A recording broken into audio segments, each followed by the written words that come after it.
In April 2003, we traveled to the Spanish island of Mallorca. Perhaps best known as a tourist destination, it was here that we met up with a 16-year-old who would go on to achieve record-breaking feats and become one of tennis's most recognizable figures.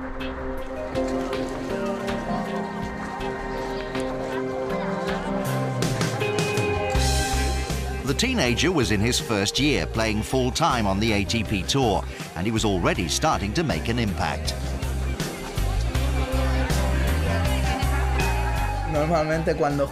As I'm younger than the other players, when I turn up at tournaments, I do sometimes feel as if all the others must play much better tennis than me.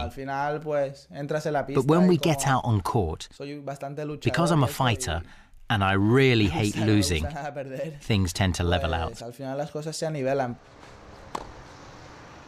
Rafa began playing tennis aged 4 with his uncle Tony, who still coaches him today. A natural athlete from a sporting family, Rafa's other 2 uncles were professional footballers. One of them, Miguel Angel Nadal, played for Barcelona and Spain and built a reputation as an uncompromising defender. Tony offered us a valuable insight into the similarities between uncle and nephew. Both of them are very disciplined in sport and in life in general. I think that's one standout quality they share. They're both willing to make sacrifices for their sport, but I think Rafael is more straightforward than his uncle. I'd say Rafael is mentally more aggressive than Miguel Angel.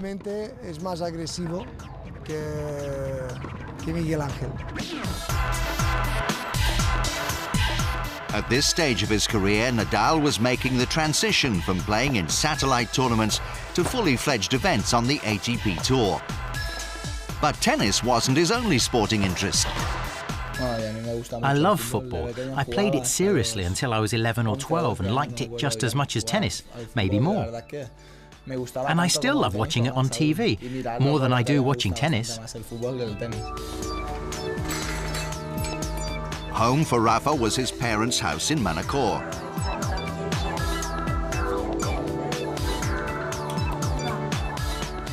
Off the court, he was a typical teenager who enjoyed films, going out with friends, and the all-consuming attractions of the PlayStation.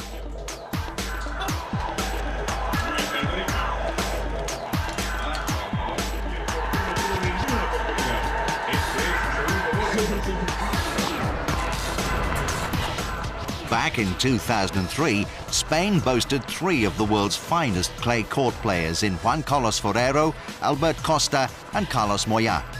Himself a native of Mallorca, Moya first saw Nadal play when he was just 8. They went on to become regular practice partners, and although Rafa was perfectly comfortable in Moya's company, he was less willing to be compared with his fellow islander. I don't think you can make any comparisons between us. He's been #1 in the world, whereas I'm still pretty young.